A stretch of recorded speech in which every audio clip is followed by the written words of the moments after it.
Magandang araw mga kaibigan. Ako mga kaibigan na mainit itong pag-uusapan natin. Senator Lacson at Tito Sen, iimbestigahan na ang mga dawit na senador. Escudero posibleng masibak na sa pwesto habang busog sa project si Lubiano. Bongo hamon na mag-resign. Matapos ang kaliwat kanang batikos patungkol sa mga kabalbalan sa flood control project kung saan sangkot nga ang ilang senador, kung saan parang wala din nangyari sa mga kontraktor na konektado kina Escudero, Villanueva at Bongo sa naging pagdinig sa Blue Ribbon Committee na pinapangunahan mismo ni Marcoleta. Kaya naman may matinding plano ang Senate minority sa mga galawan ng mga senador na sabit umano sa mga kabalbalan ng mga kontraktor. At Escudero, binusog nga ba si Lubiano ng proyekto?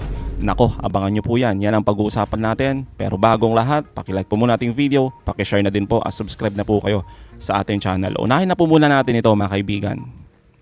Sureball na tatalakayin ng Senado ang koneksyon ng ilang senador sa contractors ng flood control projects. Yan ang pagtitiyak ni Senate Minority Leader Tito Soto.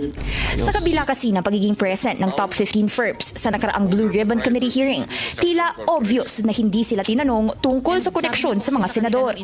Assurance ni Soto, posibleng upuan ito ng Senate Committee on Electoral Reforms, lalo na't ilan sa mga kontratista naging campaign donor nila sa eleksyon. Oras na nagtawag ng electoral reforms because based on the bill. Sino ba ngayon? Ando doon ang COMELEC. Hindi maaaring yan doon ang COMELEC. Hindi maaaring may magtanong yan. Yeah. Pangalawa, pag hindi man nagkaroon, magkakaroon tayo pagdating ng budget ng COMELEC.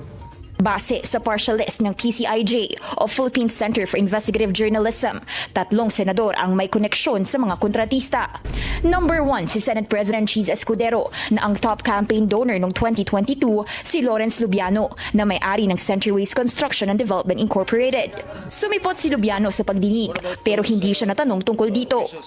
Number 2 naman, si Senator Joel Villanueva. Ang kontratistang New San Jose Builders ni dating Housing Secretary Jerry Acuzar ang isa sa top donors niya noong 2022.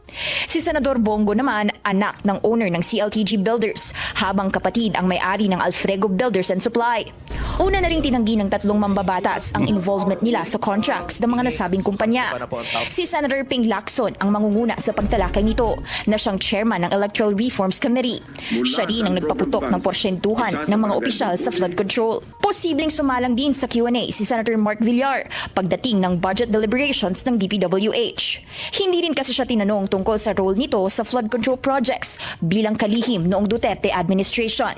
Tiniyak ni Soto na walang agreement para pagtakpan ang kaugnayan ni Villar sa issue. Hindi dapat tumatanggap. Hindi dapat tumatanggap ang Yung kandidato. ang government official. Yun lang ang kumakain eh. Palagay mo, kumain tayo sa isang restaurant.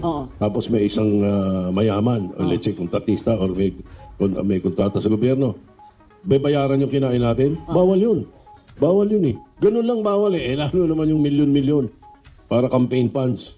Totoo naman, di ba mga kaibigan, yung sinasabi dito ni Tito Sen na talagang bawal yan. At nakalagay po yan sa Omnibus Election Code natin. Pero hindi natin alam bakit ginagawa pa rin ito ang tulad nila Escudero at ng iba pa.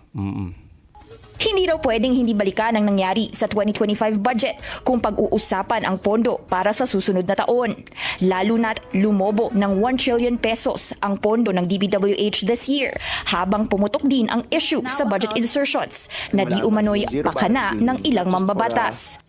Tulad na lamang ng sinasabi ni Senator Lacson na talamak ang singitan lalo na po dyan sa small committee ng BICAM kung saan dyan talaga nangyayari ang sinasabing magic. Kumbaga garapalan na yan mga kaibigan yung singitan dyan. Tapos mga kaibigan, maganda itong plano ni Senator Lacson at Soto na kastiguhin itong mga di umano'y sabit na senador at itong mga kontraktor. Kasi naman kung makikita ninyo doon sa naging committee ni Marcoleta, nandun nga mga kaibigan itong mga kontraktor pero halos tumambay lang eh. At talagang ang ginisa lang nakafocus sila kay Sara Diskaya, samantalang pare-pareho lang din naman sila na mayroong mga baho, di ba? Kaya naman mga kaibigan, kung dito sa committee ni Marcoleta halos tumambay lang ito, abay iba po nangyari pagdating po sa Kamara. Tulad na lamang nito mga kaibigan, yung mga tanong dito ni Shell Jokno napakakalmado lang po at simple lang, pero nandun talaga yung punto. Ito yung mga tanong na hinihintay natin na sana tinanong doon sa Senado, pero wala po Sabi nga natin, walang nangyari, tumambay lang itong sina Lubiano. Pero dito mga kaibigan, napaamin. At ang maganda po dito ay pinakita po ni Attorney Shell Jokno kung paano nga ba yung tamang pagtatanong. At hindi mo na kailangang ipahiya o kastiguhin o ano-ano pang paikot-ikot yung ginagawa pero wala namang punto yung mga tinatanong tulad nila Jinggoy. Di ba mga kaibigan, nila Bato. Dapat ganito. Kayo po ang presidente ng Centerways Construction and Development Incorporated, Mr. Lubiano. Yes po. Kailan pa po kayo naging pangulo ng kumpanyang yan? Since 2009 po. So you are familiar with the government contracts that your company has entered into since Yes the po. time you are president. Yes po, Your Honor. More or less since 2022 hanggang ngayon po, mga ilan ang government contracts ng Centerways as far as you know? Yung na mga nabid po namin, nasa, I think, from 2022 to 2020, nasa 80 po. Saan Dami, saan lugar itong mga proyektong ito? More on Bicol po. Bicol? Yes. Where in Bicol specifically, sir? Sorsogon. Yes, you have some in Albay, is that correct? Yes po, yes po. 2001, I think. Some in Camarines Sur. Yes po, yes po. Also some in other provinces like Cebu and Masbate. Yes po, yes. Now, of those 5 places you mentioned, Albay, Camarines Sur, Cebu, Masbate, and Sorsogon, alin po doon ang pinakamaraming government contract ang Centerways? Your Honor, sa Sorsogon po. Sorsogon. Yes po. Out of the 80 plus or more or less projects, how many do you have in Sorsogon? Sabi nyo, ang pinakamarami ay doon sa Sorsogon. Yes po. Siguro mga 30 po, Your Honor. I think. More or less. I was checking the website of Sumbong sa Pangulo. Yes po. Ang nakita ko doon, umaabot yata ng around 50, 53. Can you confirm that, please? Di po sure. I-check ko po, Your Honor. Pinakamarami talaga mga proyekto niya ay sa Sorsogon, kung saan baluarte mismo ni Escudero. Pero ito yung mga kaibigan, ito yung eksaktong numero niyan, yung datos niyan. Nakapag-uwi daw siya ng 84 projects worth 5.23 billion mga kaibigan sa Bicol region. At 56 sa 84 projects mga kaibigan ay sa Sorsogon. Kaya hindi maiwasan ng taong bayan mga kaibigan na mag-isip, wala ba talagang kinalaman dito? Si Escudero? Naku po. But you're sure that most of your projects came from or are located in Sorsogon? Yes po. Inulit pa. Meron po ba kayong kamag-anak, asawa o kaya kapamilya na nasa gobyerno ngayon? Kapatid ko po, Your Honor. And what is his position in government? Mayor po ngayon sa isang bayan sa Sorsogon po. Saan po? Sa Sorsogon. Sa Sorsogon. Di ba mga kaibigan, simpleng-simple lang yung mga tanungan ni Shell Jokno, no? Mayor, City Councilor ng Sorsogon, tapos ikaw na kapatid nila, contractor ng mga government projects. Matitindi. Tapos tropa mo pa, si Escudero. Walang conflict of interest daw mga kaibigan. Matindi talaga. Sino pa po? Brother ko po, city councilor din po. In the last elections, last 2 cycles of elections, 2022 and 2025, kayo po ba ay nagbigay ng donasyon sa sino man na kumandidato, whether local or national, sa huli mga eleksyon? 2022, Your Honor? Yes. Yes po, Your Honor. Kanino po yun? Kay Senator Cheese po? Senator Cheese Escudero. Yes po. Aside from Senator Escudero, may I know if there have been other candidates for either national or local positions that you gave donations to? Wala na po, Your Honor. Grabe mga kaibigan ha. Antindi. Wala nang iba. Si Escudero lang mga kaibigan yung binigyan niya ng donation. 30 million. Wala nang iba. Ano kayang meron kay Escudero?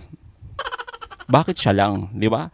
At after noon na mabigyan siya ng 30 million na donation mga kaibigan, nanalo itong si Escudero abay doon naman bumaha ng proyekto, lalo itong kumpanya ni Lubiano. Walang conflict of interest mga kaibigan. Wala daw. And more or less, magkano po daw ang inyong na-donate sa kampanya ni Senator Cheese? 30 million po. 30 million pesos. Yes, this was during the time that you already had government projects. Is that right? Ano po? Sorry, Your Honor. Noong panahon na yun, ay kayo ay meron ng mga proyekto o kontrata sa gobyerno. Yes po, since 2009 po. Thank you. Ganun lang po kasimple yung mga pagtatanong ni Attorney Shell Jokno mga kaibigan. Pero malalalim po yun. At dahil doon, ay talagang na-corner na po itong si Lubiano. Kaya nga kung papansinin nyo dito mga kaibigan, yung abogado ni Lubiano talagang natarante. Eto, No more questions, Mr. Chair. Thank you. ayan o. Your Honor, personally ko po, donation or nag-donate po ako kay Senator Cheese yung 30 million. Hindi po galing sa company yon, galing po yun sa akin as a personal individual. Thank you. Alright, thank you. Palusot ka pa eh, no? Wala na mga kaibigan. Tingnan nyo si Attorney Shell Jokno.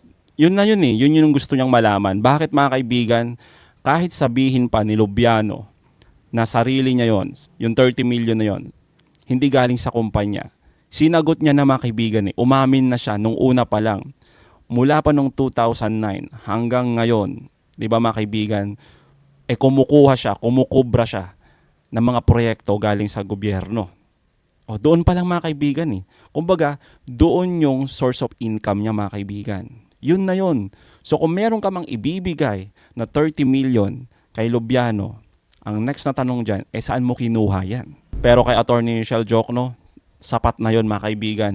Kaya naman matindi itong kakaharapin nila Escudero at nila Lubiano patungkol nga dito. Tulad na lamang nito mga kaibigan.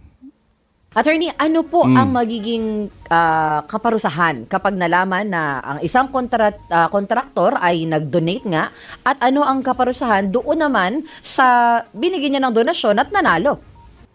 Oh, malinaw mga kaibigan ha. The best example natin dyan, si Escudero at si Lubiano, which is nagbigay ng 30 million, tapos ito namang si Escudero, aminado na tinanggap niya yung donation na 30 million. So ito po yun. Siguro po mas malinaw, Ma'am Rica, no, doon sa Section 95 ng Omnibus Election Code, yung unang enumeration po dyan, ang makikita nyo ay pinagbabawal sa sino mang natural person or juridical entity. Marami pong enumeration yun na magbigay. Kasama na nga po yung contractor. Pero pag bumaba kayo doon sa dulo, meron din pong one sentence na nasa dulo niyan. It shall be unlawful for any person to receive any of the donations from any of the following or enumerated above. So kung makikita nyo, dalawa yung tinitignan nung 95. Yung nagbigay At yung tumanggap. At pareho po ang classification niyan. Election offense po yan, kasong kriminal. Ang parusa po, pagka ikaw ina-convict yan, imprisonment ng 1 to 6 years, pagkakatanggal ng karapatang bumoto mo, for teacher of the right to suffrage, tsaka perpetual disqualification to hold public office. Kaya nga po maganda na rin na nabuksan ito, talagang ma-resolve na po natin ito. At inaasahan din naman po namin, sabi nga ni Chairman, ano man na maging resolution namin sa mga kaso dito, sigurado nga akit sa Supreme Court. Better po yun, magkaroon ng jurisprudence sa bagay nito. Nako mga kaibigan, matindi talaga tong kakaharapin nila ni Escudero at yung iba pa. Sana lang talaga mga kaibigan walk the talk, ika nga. Sana hindi lang puro salita itong COMELEC. Sana aksyon talaga at makakita tayo na talagang merong mananagot na mga politiko at itong mga kontraktor na to. Kaya sana lang bilis-bilisan ninyo kasi talagang naiinip na ang taong bayan na meron kayong mapanagot patungkol nga dito. Pero katulad po ng sinabi ninyo kanina, kailangan pang linawin yung gray area kung paano if this was given by the individual, not hindi dun sa kumpanya niya, the individual by good faith, di po ba? Pero hindi po ba parang mag-fall ito dun sa category na parang sinasabi, ang journalist, kapag ikaw ay gumawa ng sarili mong vlog, journalist ka pa rin naman. So Tama. tinitingnan din ang gray area na yan. But you cannot disassociate who you are with what you do. Tama po, yan nga po yung maganda dun sa nasabi natin na sa pagre-resolve ng bagay na ito, hindi lang yung facts, hindi lang yung circumstances, hindi lang yung ebidensya titignan natin, kundi ang proper interpretation nung law na yan. Talaga bang makapagtatago sila sa likod ng kanilang korporasyon? O talagang may liability sila? Sabi nga po namin hindi rin naman nawawala pa sa corporation code yung piercing the corporate veil. Pwede po marami talagang paraan. So abangan po natin na magiging resulta ng investigation dito at i-update po namin kayo. Well, maraming salamat, Attorney Lau Gianco, ng spokesperson ng COMELEC. Well, ganun na nga mga kaibigan, kailangan nating abangan at syempre, bigay din natin yung tiwala natin dito sa COMELEC. Pero again, kung puro ganito lang na parang propaganda lang, puro lang kayo salita kasi mainit ito ngayong issue na to, tapos wala rin naman mangyayari, wala mapapanagot, magpapatuloy po talaga ang corruption dito sa ating bayan. Dahil nga mga kaibigan, itong mga politiko natin, kung paulit-ulit lang na ganitong nangyayari, wala talaga mga kaibigan, lulubog talaga tayo. Oh. Tapos mga kaibigan, itong mga senador at mga congressman na ito, habang binabatikos natin, ay lagi nilang sinasabi, sinisiraan daw sila at pinupolitika lang. Tulad na lamang nito mga kaibigan.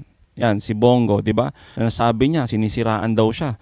Ang nakikita naman natin dito, puro palusot lang At saka nagdadrama na naman mga kaibigan. Pakinggan nyo to. Miss Diskaya, hindi po kita kilala. May tanong lang po ako sa iyo. Common practice ba ang joint venture sa construction projects? Malamang. Wala namang masama dyan Ano ba? Yes po. Nako. Alam mo ba ang proyekto ninyo na naiulat kasi ngayong araw, ngayon lang, na joint venture nyo raw po ang CLTG? 2017? I think so, yes, before. Flood control ito? I can't remember. Ano po yan? Mga widening. Mga, kung di ako nagkakamali, mga kaibigan, mga 4-5. Yung naging joint venture ng CLTG at yung isang kampanya ni Sara Diskaya. Natapos na ba ang proyekto ito? Alam ko tapos po yung mga project. Nagagamit na ito ng tao? I would think so, yes po.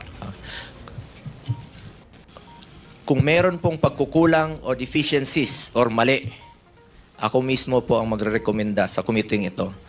Nakasuhan kayo kahit kasama ang kamag-anak ko. Hindi lahat ng infrastructure projects may anomalya. Kailangan ng kahit ng anong bansa ang infrastructure para umunlad. Totoo naman. Basta gawin lang po ito sa tama ang proyekto. Ang masama, yung palpak na proyekto at ghost projects na ginagawang gatasan. Huwag lang po sanang bastusan. Totoo naman, di ba mga kaibigan? Huwag lang gawing gatasan at huwag lang bastusan, di ba? Kasi naman nakakabastos din naman kasi kung isa kang politiko tapos yung mga kamag-anak mo, mayroong mga naglalakihang kumpanya na kumukubra sa mga government project. 'Di ba mga kaibigan? Nakakabastos siya in the sense na napapaisip yung mga tao na mayroong conflict of interest. Pero nakakabastos din na laging sinasabi ng mga politiko natin na magagaling, wala daw silang kinalaman dyan. Ang galing mga kaibigan, no? Talagang hindi mo mawawala sa kaisipan ng mga kababayan natin na isipin na ginagastasan ng mga ibang politiko at nakakabastos yung mga pinaggagawa ng kanilang pamilya, di ba? Talagang nakakabastos po. Kasi ginagawang gatasan ang ating gobyerno. Di po ba, Senator Bongo? At ulitin ko, for the 9th time, I have nothing to do with the business of my family. I will resign kapag pumasok po sila sa City Hall or sa Malacanang. Paulit-ulit ko itong sinabi. Pag may gumamit ng pangalan ko, please consider it denied. Tulad na lamang nito, Senador, yung CLTG Builders, di ba, na nakapangalan sa tatay mo. Ang ibig sabihin daw nito Christopher Lawrence Tesoro Go. Di ba? Ang dami-daming pangalan. Bakit pa talagang CLTG na pwedeng i-connect sa pangalan mo? Di ba mga kaibigan? Kaya hindi mo talaga mawawala sa kaisipan ng mga kababayan natin na idikit ka talaga dyan sa mga kumpanya ng pamilya mo. Tapos sasabihin mo, wala kang kinalaman. Siyempre, alangan na aminin nyo yan. O tulad na lamang nito mga kaibigan, yung nagkalat ngayon na larawan. Eto, si Senator Bongo, si Mark Villar, tapos si Duterte na nasa The Hague, at isang babae dito, councilor ata to, ng Davao. Tapos eto mga kaibigan, isang DPWH director na si Alan Borromeo. Ngayon mga kaibigan, anong connect niyan? Eto. Ito po ay isang contract agreement kung saan mga kaibigan ang St. Gerard Construction na pagmamay-ari ng mga Diskaya at ng CLTG Builders na pagmamay-ari naman ng ama ni Bongo. Ito po, naka-authorize po dito si Alan S. Borromeo. Anong connect mga kaibigan? Walang conflict of interest. Kasi nga naman, tingnan nyo, magkasama lang sila ni Bongo, tsaka itong DPWH mga kaibigan na si Alan Borromeo ng panahon na yan. Kaya wala mga kaibigan, walang dito, walang conflict of interest. 'Di ba? Ang galing nga po talaga ng CLTG Builders, daming nakukuhang mga kontrata. Kasi siguro nga maganda yung mga ginagawa nila mga kaibigan, walang mga kabulastugan. Kaya walang dito, walang conflict of interest. Sabi nga ni Bongo, wala siyang kinalaman dito. Eto pa mga kaibigan, isa pang kontrata. Marami po ito pero ito na lang pakita natin. Itong 3W Builders at ng CLTG. Dito na naman mga kaibigan, authorized na naman ni Alan Borromeo mga kaibigan. Ano pang ibig sabihin natin dito? Eto lang naman, magkasama sa picture mga kaibigan. Sabi nga nila, walang masama dyan sa picture na yan. Kaya nga po, walang masama dyan. Di ba? At eto pang matindi mga kaibigan. Sa pag-iimbestiga po ng PCIJ, ayon sa DPWH mga kaibigan, naka-corner itong CLTG Builders sa panahon ng 2007 hanggang 2017 ng mahigit 1.8 billion mga kaibigan. Ang tindi. Di ba? Kaya sinasabi nga mga kaibigan na walang conflict of interest tulad ng sinasabi ni Senator Bongo. Kayo mga kaibigan, anong masasabi niyo patungkol dito? Comment down below. Again mga kaibigan huwag niyong kalimutan, i-like at i-share ang mga videos hanggang sa muli. Kita-kita ulit po tayo mga kaibigan.